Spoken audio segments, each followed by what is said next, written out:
What up, everybody?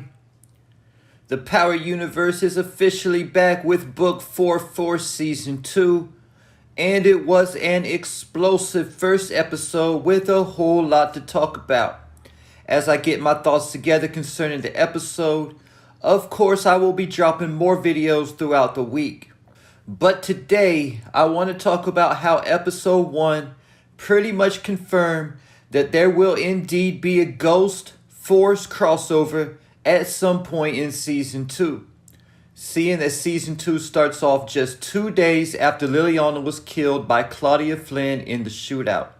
And it seems like the very next day from where Force left off with Tommy, Diamond, and JP taking a shot for Liliana.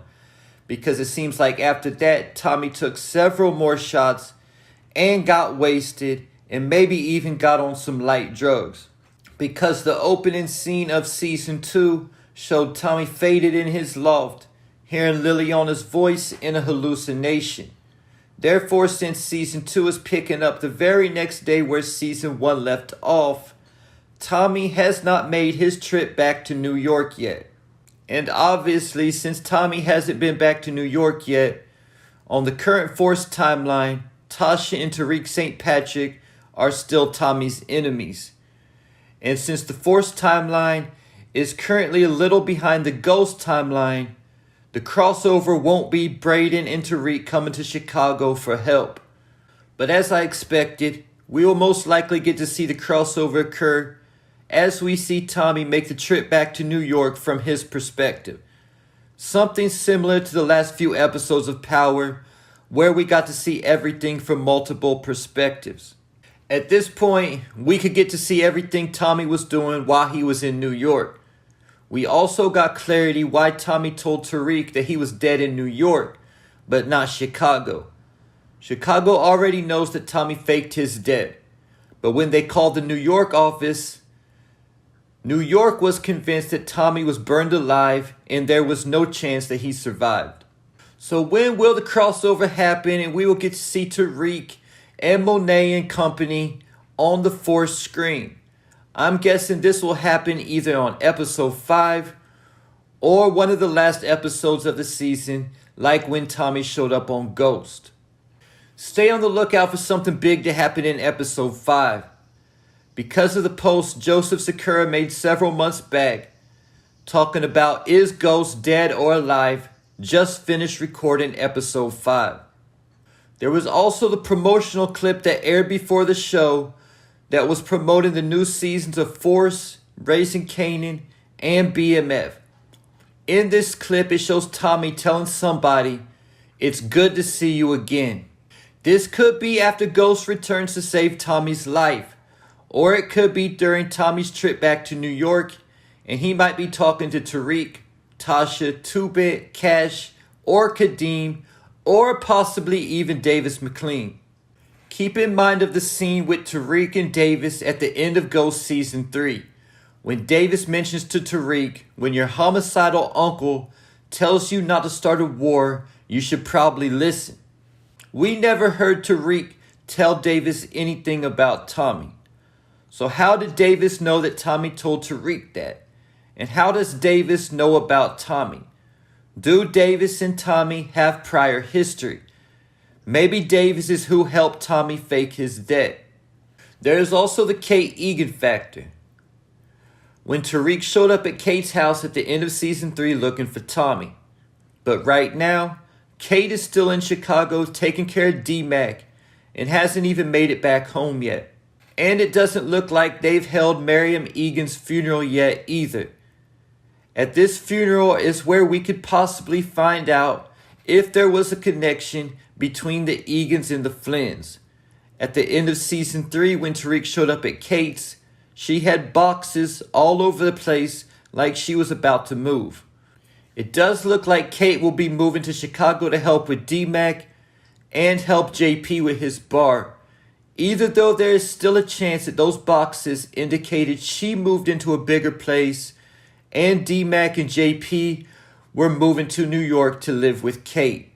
We also found out this episode that D-Mac's mom was not in the picture. So that confirms D-Mac was basically raised in the streets, hustling to get by. When Tommy offered Kate a gram or two of coke for a pick-me-up, Kate actually turned it down and said she's trying to stay clean. The fact that Kate is turning over a new leaf makes me think that Kate's life is in danger this season. This being Power and All, where we don't get too many happy endings, Kate staying clean could be a clue that she will die this season. But one thing we do know for sure is that none of Tommy's family members will die before he takes his trip back to New York. This is 100% confirmed because during his conversation with Tasha, he told her about JP and D-Mac. And Kate also has to stay alive long enough to get the letter from Diana Tejada and have Tariq come to her house looking for Tommy. So like I said, we might get to see Tommy's trip to New York from his perspective. We might also get more details on what happened seeing these events from Kate's perspective. I'm not going to get too deep into it because I already made a video about this, and I'll try to remember to put the link in the description because it's very relevant to what I'm talking about today. And that's Diana or Drew Tejada will kill Kate to cover up their secret. Since their plan didn't work, they will now need to cover their tracks. And part of that would be silencing Kate Egan and also deleting the ring video footage of Diana delivering the letter to Kate. They'll probably try to make it look like somebody else did it so they don't have to worry about Tommy coming for them. But either way, they can't be worried about Tommy right now until they are safe from Monet and Kane finding out that they tried to have Monet killed. Neither D-Mac or JP was shown in the Season 2 trailer, which had a lot of us wondering what their role would be, or would they even survive this season. So it's good to know that they will most likely survive at least until the end of the season. Because starting Season 2, JP was in danger for the exact reason we saw play out in Episode 1. JP killed Claudia Flynn's Dahlia business by posting the recipe online. Claudia must have forgot JP knew the recipe because she falsely accused the doc before killing her. And D-Mac was also in danger from Cousin Buddy because he never brought him back 4 more bricks of Dahlia or a seat with the Connect. But that all may be changed too because it looks like the Dahlia storyline is over with. Leaving the question, what happened to Marshall? Will he be in Season 2? Or was he already killed by Cousin Buddy? And there you have it. Season 2 Force Ghost crossover confirmed. Leave your thoughts, theories, and predictions in the comments.